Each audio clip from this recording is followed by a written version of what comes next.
Hello শিক্ষার্থী বন্ধুরা, কেমন আছেন সবাই? আশা করছি সকলে ভালো আছেন। জাতীয় বিশ্ববিদ্যালয়ের ডিগ্রি প্রথম বর্ষ পরীক্ষার রেজাল্ট কখন প্রকাশ করা হবে আজকের এই ভিডিওতে সর্বশেষ আপডেট আপনাদেরকে জানাবো। চলুন শুরু করা যাক। আপনাদের পরীক্ষা শেষ হওয়ার পর 4 মাসেরও বেশি সময় অতিক্রম করেছে, এখনও পর্যন্ত রেজাল্ট প্রকাশ করেনি। যদিও 2.5 মাসের মধ্যেই রেজাল্ট প্রকাশের কথা ছিল। এর আগের উপপরীক্ষা নিয়ন্ত্রক যিনি ডিগ্রি প্রথম বর্ষের, তিনি এই বিষয়টি নিশ্চিত করেছিলেন, কিন্তু এখনও পর্যন্ত রেজাল্ট দেয়নি। এর মানে এটাই প্রমাণ হয় ডিগ্রি প্রথম বর্ষের শিক্ষার্থীরা বা ডিগ্রি শিক্ষার্থীরা কতটা বৈষম্যের শিকার হচ্ছে।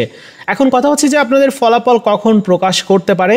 সর্বশেষ আপডেট যতটুকু পেয়েছি, যিনি উপপরীক্ষার নিয়ন্ত্রক ছিলেন তিনি অনেক আগেই পদত্যাগ করে নিয়েছেন এবং যিনি উপপরীক্ষার নিয়ন্ত্রক হিসাবে নিয়োগ পেয়েছেন 10 সেপ্টেম্বরের পর নিয়োগ পেয়েছেন।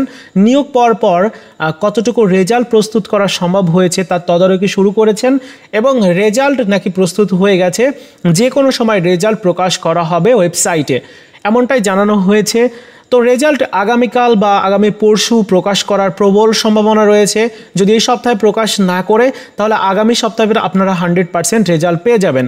তবে এই 2 দিনের মধ্যেই রেজাল্ট প্রকাশের প্রবল সম্ভাবনা রয়েছে। রেজাল্ট যে কোনো সময় কিন্তু প্রকাশ করা হতে পারে। সো আপনাদের প্রস্তুতি নিয়ে রাখতে হবে। রেজাল্ট দেখার জন্য আপনার রেজিস্ট্রেশন নাম্বার, তারপর রোল নাম্বার, এই 2টা জিনিস আপনার কাছে রাখবেন সবসময়। যখনই রেজাল্ট দিবে আপনারা ওই সময় রেজাল্ট চেক করে নেবেন। আর রেজাল্ট পাবার পরে আপনাদের ভর্তি হওয়ার একটা বিষয় রয়েছে সেকেন্ড ইয়ারে, মানে ডিগ্রি সেকেন্ড ইয়ার। তো কিভাবে কি করতে হবে আমি এইটা নিয়ে ভিডিও দিব, গাইডলাইন আপনাদেরকে দিব। তো আপনারা সেই অনুযায়ী কাজগুলো করবেন। কি কি লাগবে ভর্তি হওয়ার জন্য, তারপর কিভাবে হতে হবে ভর্তি, কারা ভর্তি হতে পারবে, সব কিছুই আপনারা জানতে পারবেন। রেজাল্ট পাবার পরেও আবার 3 ধরনের শিক্ষার্থী দেখা যাবে। কেউ প্রমোটেড হবে, কেউ নট প্রমোটেড, আবার কেউ কন্ডিশনাল প্রমোটেড হবে। এই 3 ধরনের শিক্ষার্থীর আলাদা কিছু বৈশিষ্ট্য রয়েছে এবং প্রত্যেকেই চাইলেই কিন্তু তারা দ্বিতীয় বর্ষে উত্তীর্ণ হতে পারবে না। সো সব কিছু মিলিয়ে রেজাল্ট পাবার পরে আপনাদের বেশ কিছু বিষয় সম্পর্কে জানতে হবে। তো সেই বিষয়গুলো সম্পর্কে জানবেন আপনারা এই চ্যানেল থেকেই জানতে পারবেন, আমি আপনাদেরকে জানাবো। সো এতটুকুই ছিল ডিগ্রি প্রথম বর্ষের রেজাল্ট নিয়ে আপডেট।